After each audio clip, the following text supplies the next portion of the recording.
Voilà les amis, ce que j'appelle du football. D'un côté ce soir, on a eu le Barça qui a atomisé Dortmund en étant serein, sûr de sa force, solide, efficace et qui a juste déroulé sa partition contre une équipe plus faible qu'elle sur le papier et encore plus pour le Barça en jouant à domicile.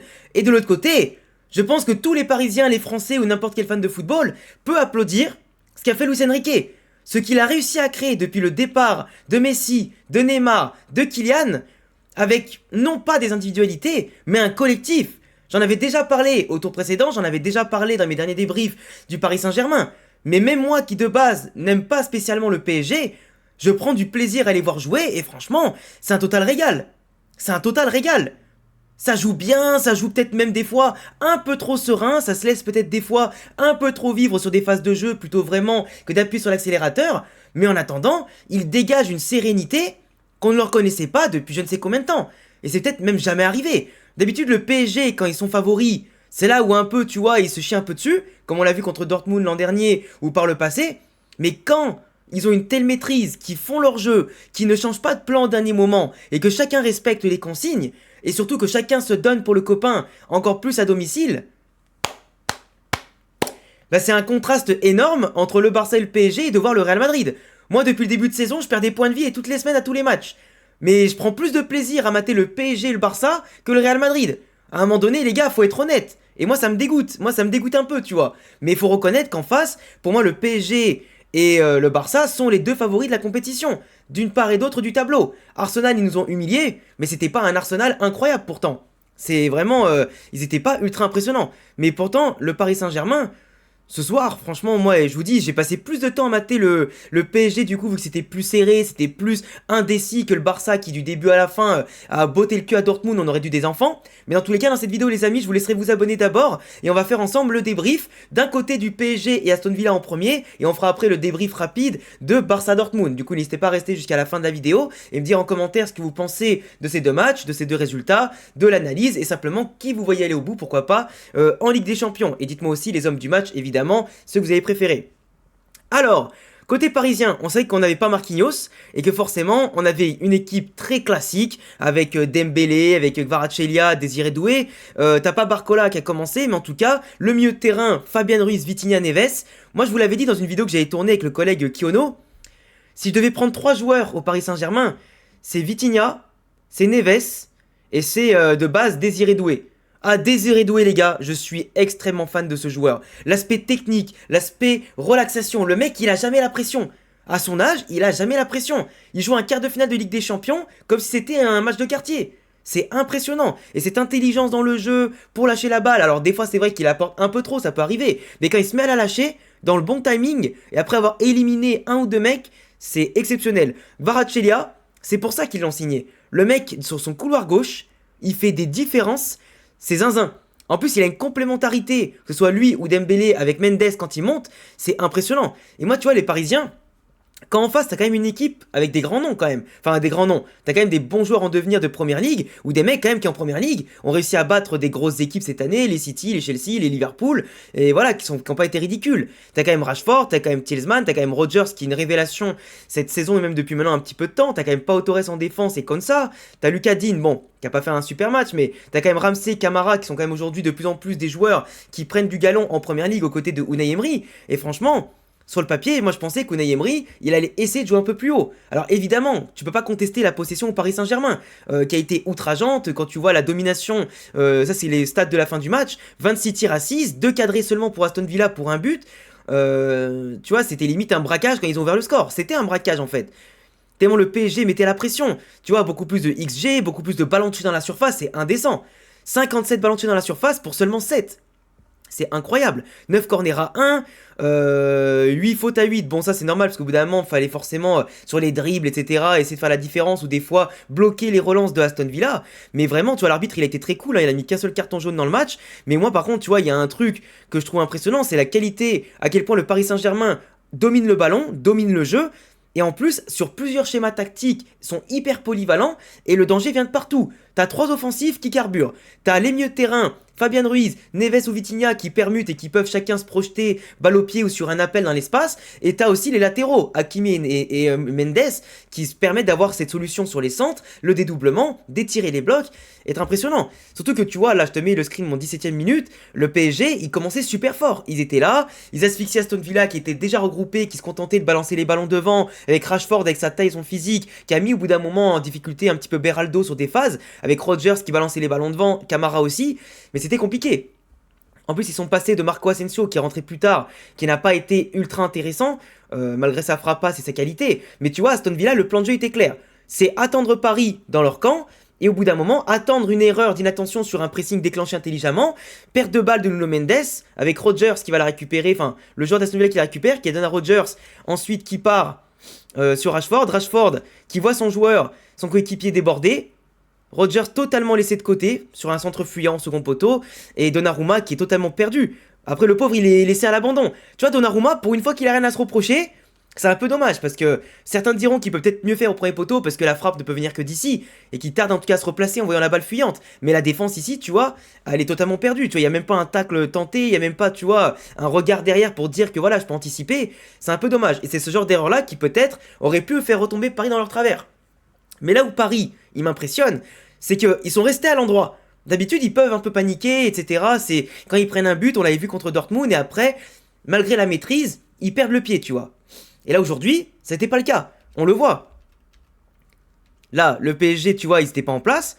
Très très vite, le Golden Boy, comme je l'appelle, alors bien évidemment, le Golden Boy, ça va sûrement se battre avec la Yamal, etc. Ou je sais pas qui c'est qui est nominé cette année.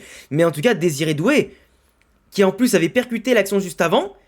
Il prend la balle, il te met une frappasse, le mec. Je pense qu'il a vu Declan Rice hier humilier le Real. Il s'est dit, mais moi aussi, alors c'est pas un coup franc, mais moi aussi je ma lucarne. Et nettoyer la lucarne avec une frappe aussi sèche, telle finalement presque un Marco Asensio, c'est un beau clin d'œil, tu vois. C'est un beau clin d'œil. En plus, sur un contre du PSG, parce qu'au bout d'un moment, Aston Villa à 1-1, ils se disent, bon, il y a peut-être un coup à faire, tu vois, ils ont tenté plusieurs fois de partir en contre, mais comme je l'ai dit, ils avaient tiré que 2-3 fois à la mi-temps, pas plus. Et tu vois, sur une erreur en étant beaucoup trop haut, le PSG avec Fabian Ruiz qui lance Kvaratskhelia, et là où la différence individuelle fait tout, c'est que le talent, là, il prend la balle, il percute, il fait sa feinte, il passe à droite, et il te met une frappasse. Je sais pas ce qui leur est arrivé au Paris Saint-Germain ce soir, mais les deux frappasses qu'ils ont mis, c'est exceptionnel. Alors que Kvaratskhelia, c'est pas un joueur lambda. À Naples, il faisait des merveilles, avec la Géorgie, il fait des merveilles. Mais mettre une frappasse comme ça à ce moment-là du match, pour remonter le score, c'est magnifique.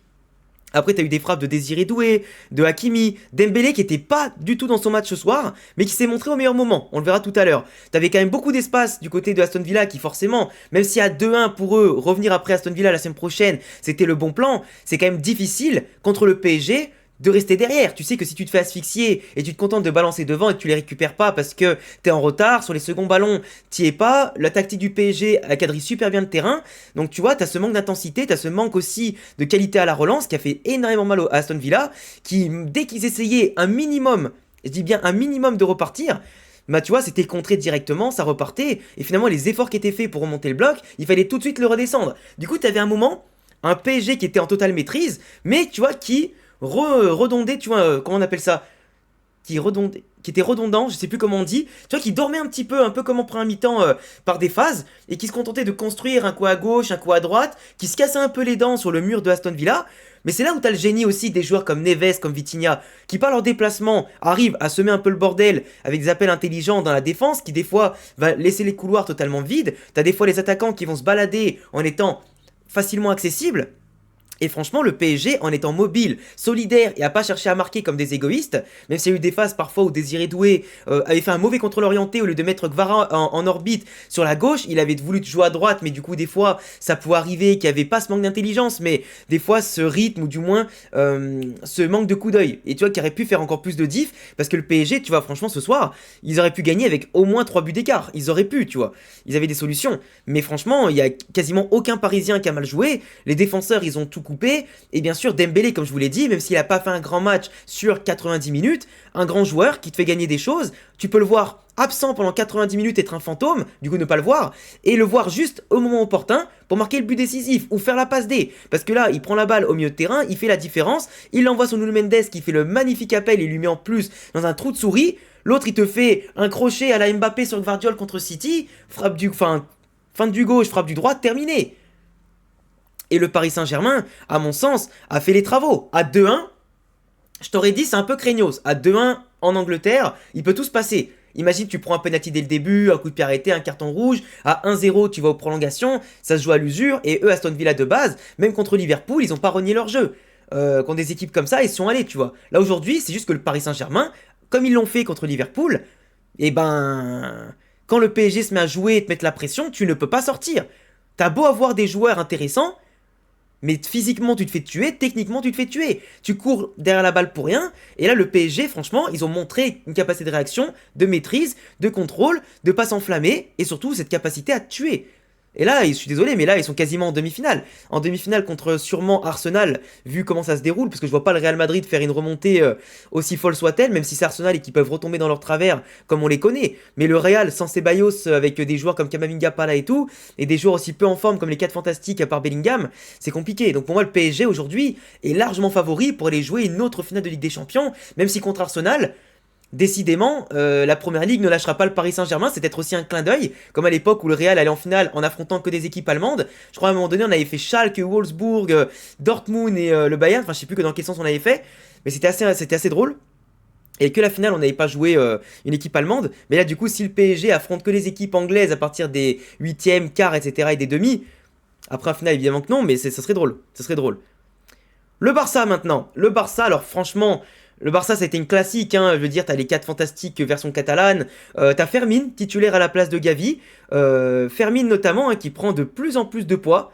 Dans l'effectif, dans la rotation, il s'est même imposé devant Gavi, je trouve. Ces derniers temps, Gavi qui est pas forcément énorme, il a fait une conférence de presse en disant que les gens n'avaient pas une putain d'idée de quel genre il était vraiment, qu'il avait réussi à revenir de ses ligaments croisés mieux que certains, ce que je trouve vrai, hein. Mais c'est vrai que Fermin aujourd'hui, tout comme Gavi, sont un peu frustrés de leur temps de jeu par rapport aussi à la sélection espagnole qui ne les prend plus actuellement, ou souvent qui les envoie en équipe U21, équipe Espoir.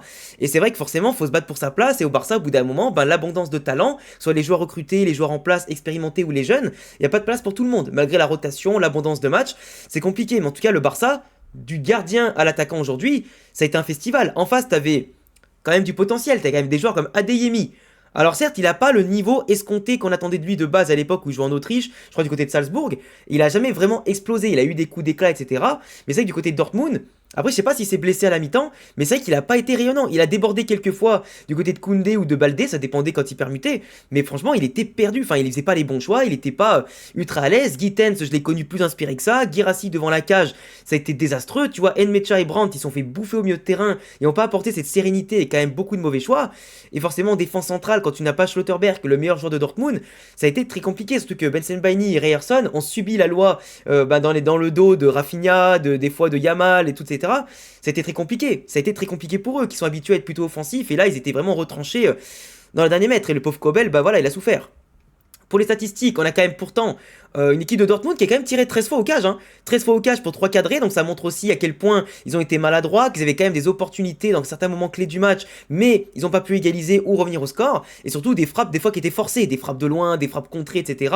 Tu vois, 7 frappes bloquées notamment sur les 13 tirs, c'est vraiment beaucoup. Ça montre que le Barça était en place, tu vois, le Barça ils ont été bloqués que 2 fois, et après derrière ça a été quand même 10 tirs cadrés sur 18, donc ils cadrent quand même plus d'un tir par match, un tir sur 2 par match. C'est énorme, tu sais que ça va être un gros danger pour les gardiens. Et tu vois, les occasions manquées, tu vois, le nombre de XG, il est énorme. 3,74. Ballon tiré dans la surface, à peu près équivalent. Corner aussi. Beaucoup d'hors-jeu, parce que le piège du hors-jeu du Barça fonctionne toujours. Mais c'est vrai que tu vois, beaucoup de fautes côté de Dortmund, beaucoup de déchets, parce qu'ils n'en pouvaient plus d'être bougés dans tous les sens par les joueurs du Barça. Mais c'est vrai que 4-0, c'est trop supérieur.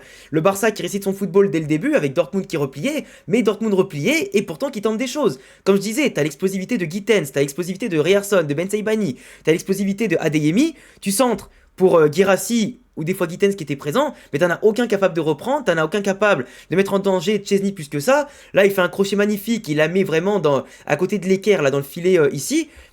Et c'est dommage, tu vois, le Barça, tu vois, à la mi-temps, tu vois, ils étaient pas encore en train d'appuyer vraiment sur l'accélérateur.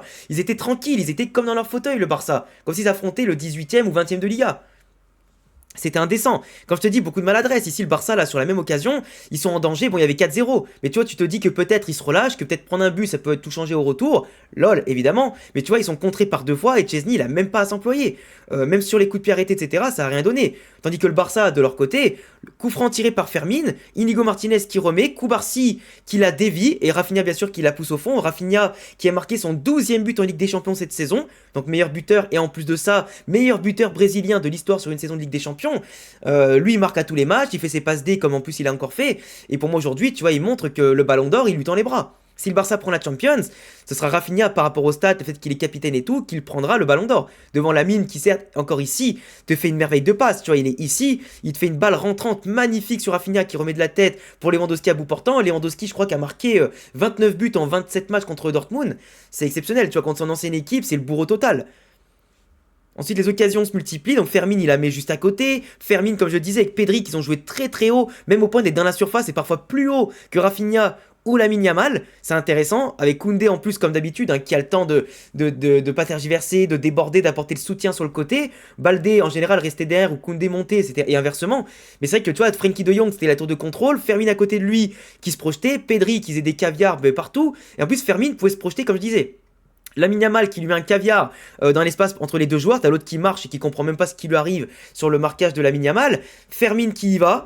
La passe en retrait pour Lewandowski comme un véritable numéro 9 qui a pas besoin de 15 occasions pour marquer. Même si depuis le début de saison il a été critiqué de la part des Catalans, mais en général ça allait. Mais tu vois, quand tu vois que rien ne va, Dortmund qui a la balle, hein, qui aurait pu la mettre ici à son joueur. Non, il la met en retrait pour le défenseur qui la perd, Anton, sur le pressing de Lewandowski, qui en va raffiner en profondeur.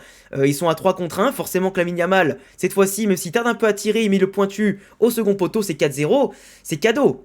Et le peu d'incursions que Dortmund c'était des ballons en profondeur lents, Koundé qui l'a remis sur Chesney, les coups de pied arrêtés à côté. Et puis voilà, donc pour moi, tu vois, autant pour le Paris Saint-Germain, l'homme du match, j'hésite entre Désiré Doué, entre Kvaratskhelia, mais je pense que c'est plutôt Kvaratskhelia en vrai de vrai. Là, le Barça, il n'y a pas de doute, c'est clairement Rafinha ou Lamine Yamal, t'as même encore Pedri éventuellement si tu veux. Mais franchement, on a eu deux beaux matchs ce soir, deux beaux matchs dont un à sens unique, l'autre qui était plus rythmé mais avec un Aston Villa qui était quand même très très faible par rapport au Paris Saint-Germain qui les a étouffés. Donc franchement, très content, j'ai passé une bonne soirée, dites-moi en commentaire si vous aussi. J'espère que vous avez kiffé ce format de double débrief. J'essaie d'être clair, limpide et précis, et voilà, de pas passer 3 heures sur trop de détails. Bravo au Paris Saint-Germain, bravo à Barça. Il n'y a pas eu de polémique en plus arbitrale ce soir, il n'y a pas eu de problème et tout, que du beau spectacle. Donc j'attendrai tous vos avis en commentaire. Abonnez-vous, cochez la cloche, le petit pouce bleu, et je vous dis à très vite pour de prochaines vidéos. Ciao les gars!